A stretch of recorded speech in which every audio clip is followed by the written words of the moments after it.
দেখো এজেলিয়াটা কি ভালো যে লাগছে না, কি ভালো লাগছে দেখো। আর সেই সাথে দেখো গোলাপখানাও। চলো জেমবাবু আসো তো এদিকে, এই বালতিটা নিয়ে যাই, এদিকে আসো। আজকে অনেকগুলো কাজ করলাম জানো তো, কত সকালে এসেছি আর এখন প্রায় সূর্য দেখো তখন সূর্যদেব ওঠেইনি বলতে গেলে, উঠবো উঠবো করছিলেন। আয় জেমবাবা, আয় আমার সঙ্গে আয়, এটাকে আগে রাখি এখানে। এর মধ্যে কিছু আমার জিনিসপত্র আছে, মানে আমার বাড়ির গাছেদের সেবা করার জন্য, বুঝেছ? তাই না জেম, তাই না? না গো, এর মধ্যে আছে কিছু সার টার, বুঝলে?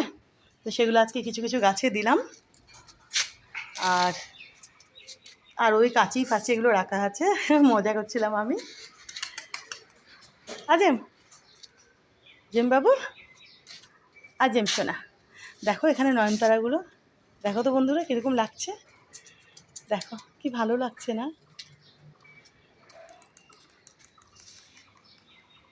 আমি দাদাকে ডাকলাম তো, আমি তো ডাকলাম, দাদা তো এসেছিল, তুই তো খেলেছিস, মারপিট করেছিস, আমি তো আবার ডাকলাম, ও চাইছে আর একটু আসুক দাদা। নেরো আসবে, নেরো, নেরো, নেরো বাবা, নেরো না একটু বেশি আরাম প্রিয় জানো তো, পরে আবার আসবে বিকেলবেলা। চলো এখন আমরাও ঘরে যাই বাবা। হ্যাঁ হ্যাঁ চলো, আমি বালতিগুলো নিয়ে আসি। দেখো দেখো খুব কথা বোঝে এরা দুজনে, এত কথা বোঝে না। আমি আসছি বাবা, আমি বালতিগুলো নিয়ে আসি, তারপরে ঘরে যাব। একখানা আনলাম, জলেরগুলো নিয়ে আসি, কেমন? ওরে আমি সোনা বাচ্চা, সোনা বাচ্চা গুন্ডু যে। চলো বন্ধুরা, এখন আমি বালতিগুলো নিয়ে আসি, তারপরে ঘরে যাব, কফি টফি খাবো। অনেকক্ষণ থেকে কফি খাওয়ার জন্য আমার ভেতরটা পুরো একদম আনচান আনচান করছে জানো তো, একদম।